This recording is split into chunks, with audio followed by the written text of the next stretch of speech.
We are talking Evil Takes Root, the curse of the Batibat.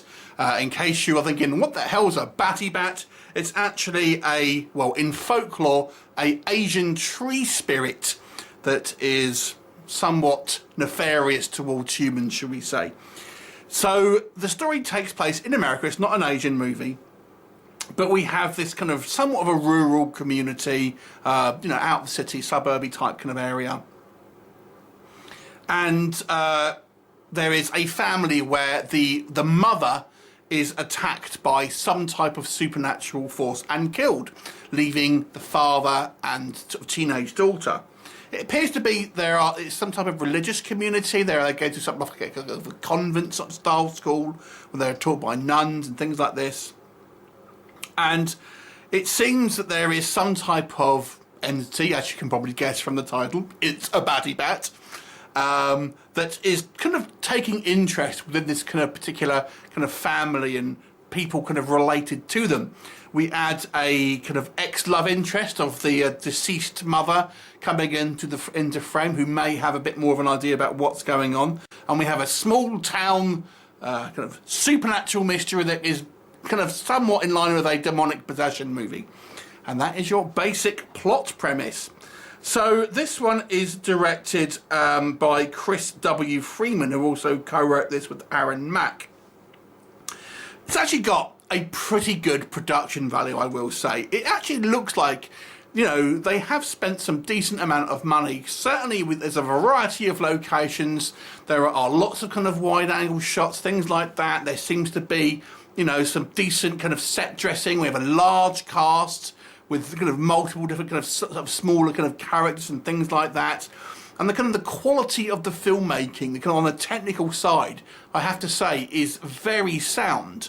We feel like this is, so it's not what we would class as necessarily a low budget film, even though by comparison to blockbusters it is. But it certainly looks like it has experienced people behind it that have put in a reasonable amount of money at least for kind of a lower budget straight to DVD VOD style title. And I have to say, although we have seen this type of kind of like creature, we have a lot of Asian kind of horror come over, and there are things that are obviously made in America that is about Asian horror. We have seen that one or two times before. It still makes it for an interesting an interesting antagonist, and the kind of the thought that the kind of the trees are alive somehow. There's some type of woodland spirit in there. Again, it's pretty good stuff, and somewhat unique. It's not something that we see lots of, even though there have been a few examples. I think the cast do an excellent job, and especially I feel the strongest performance of me was the guy who plays the father, as in the father of the, not the priest, there's a priest in here, but the father of this kind of young girl, the grieving husband. I thought he did an excellent job of really showing, I think, what a real parent would be like in these kind of situations, and kind of how he reacts with his sort of teenage daughter who is kind of been influenced by this entity. And I actually thought he did a really excellent job in this role. And to be fair, the rest of the cast, I think, do, a pretty decent job as well here. There are, as I say, many kind of casts, particularly kind of large cast. And, I got to say, I think everyone did a good job. Maybe what doesn't work so well, I think the movie maybe has too many things going on, and this goes part and parcel with maybe such a large cast. And there are some aspects to this movie that are introduced that we really don't seem to have any kind of resolution with, or really know much about them. I'll give you two examples. One just very small example, first of all. So we have the kind of the big exorcism scene towards the end. Our characters tell us we must have a woman of God present. Don't know why, doesn't tell us. So they get one, and then that person is immediately written out without seeming to have any type of input. So why must there be a woman of God there? It's simply, the story doesn't need it. It's just another character come in and out. And it seemed like an unnecessary story thread. Maybe a little bit more to do with it.